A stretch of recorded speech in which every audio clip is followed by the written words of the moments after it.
the IDF has concluded an after-action review and confirmed that the Islamic Jihad was responsible for the strike at the Al-Hali Al-Ma'adani hospital in Gaza. We did an immediate review with all relevant branches of the IDF. This is what took place on Tuesday, October 17th. At 6:15 p.m., a barrage of rockets was fired by Hamas to Israel. Then, at 6:59 p.m., a barrage of around 10 rockets was fired by Islamic Jihad from a nearby cemetery. It was at the time that 6:59 p.m. when there were reports of an explosion at the Al-Hali Al-Mahadani hospital in Gaza City. According to our intelligence, Hamas checked the reports, understood it was an Islamic Jihad rocket that had misfired, and decided to launch a global media campaign to hide what really happened. They went as far as inflating the numbers of casualties. They understood with absolute certainty that it was a rocket misfired by Islamic Jihad that damaged the hospital. Analysis of our aerial footage confirms that there was no direct hit to the hospital itself.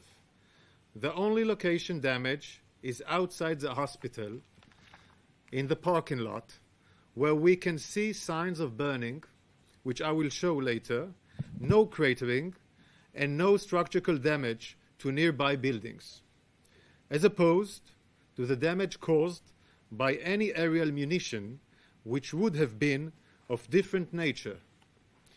We would have seen craters and structural damage to the buildings, both of which haven't been identified in this incident.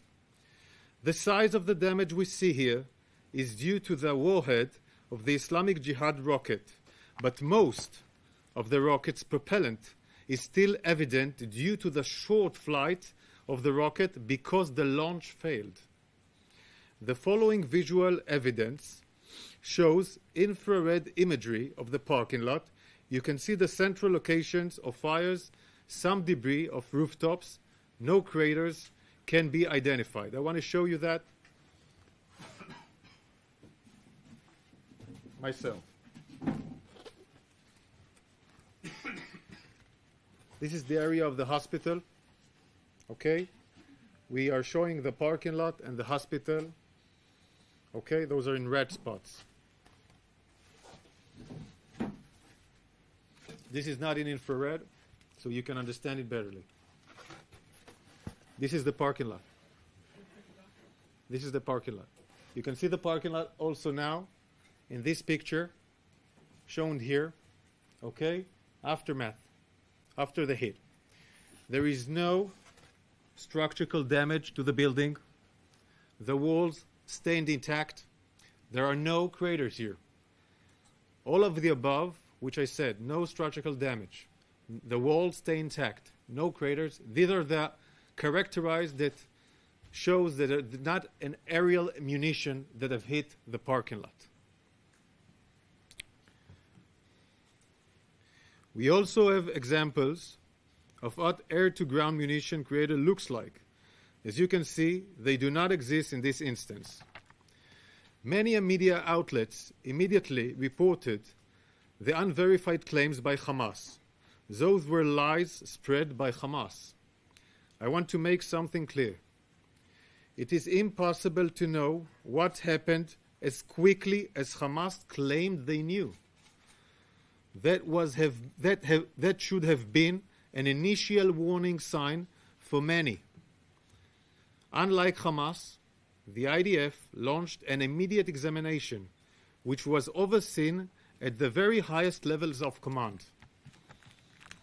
This professional review was based on intelligence,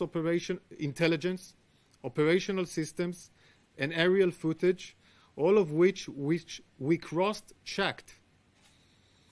The evidence, which we are sharing with you all, confirms that the explosion of the Al-Hali Al-Mahadani hospital in Gaza was caused by an Islamic Jihad rocket that was misfired. Here are the four main parts of the examination process. First, we confirmed that there was no IDF fire by land, sea, or air that hit the hospital. Second, our radar system tracked rockets fired by terrorists from within Gaza at the time of the explosion. I will show you.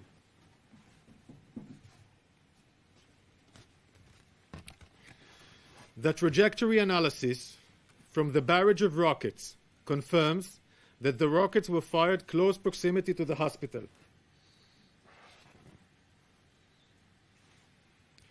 In addition, there are two independent videos which show the failure of the rocket launch and the continuation of rocket flight towards the ground within the Gaza Strip, falling in the hospital compound. Third, we have intelligence, some that will be shared here, of communication between terrorists talking about rockets misfiring.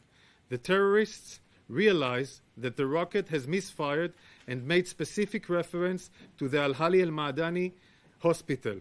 I would want to let everybody hear the conversation, and I will do the translation in English. I'm telling you, this is the first time that we see missile like this falling, and so that's why we are saying it belongs to the Palestinian Islamic Jihad. What? They are saying it belongs to the PGI. It's from us? It looks like it. Who says this?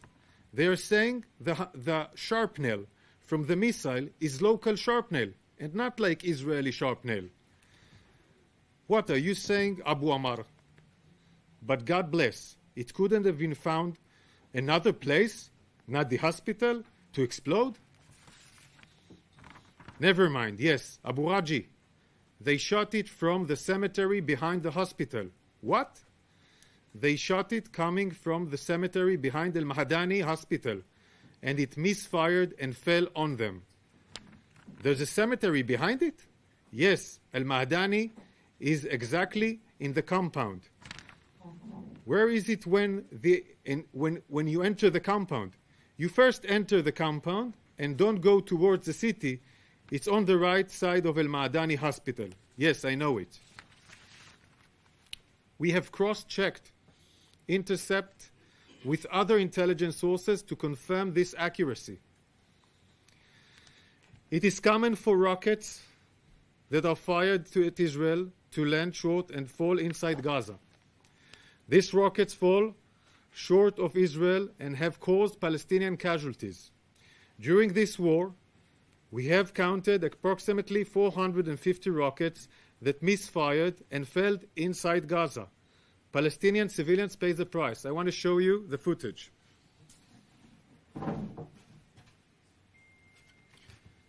These are failed launches during this war until now. These are all failed launches that fell inside the Gaza Strip, and some of them, of course, created casualties among the Palestinians themselves. And one of them was in the hospital Al-Hali al-Mahamadani.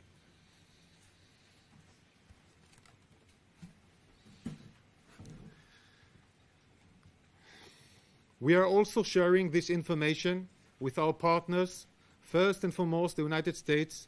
We want the maximum transparency because we take any incident involving civilians very, very seriously. Unfortunately, many in the media immediately reported the statements coming out from Hamas, controlled in Gaza, which blamed Israel. Instead of waiting for the examination of a credible information from the IDF, some media outlets ran with Hamas lies. Some of those headlines are still up, have not been corrected. I understand the desire to break news, but I hope you will all agree the accuracy and credible information comes before speed. The IDF acts in accordance with the international law. In conclusion, this incident shows how allegations, in this case false and baseless allegations made by terrorists against Israel, can spread and flame tension in the region.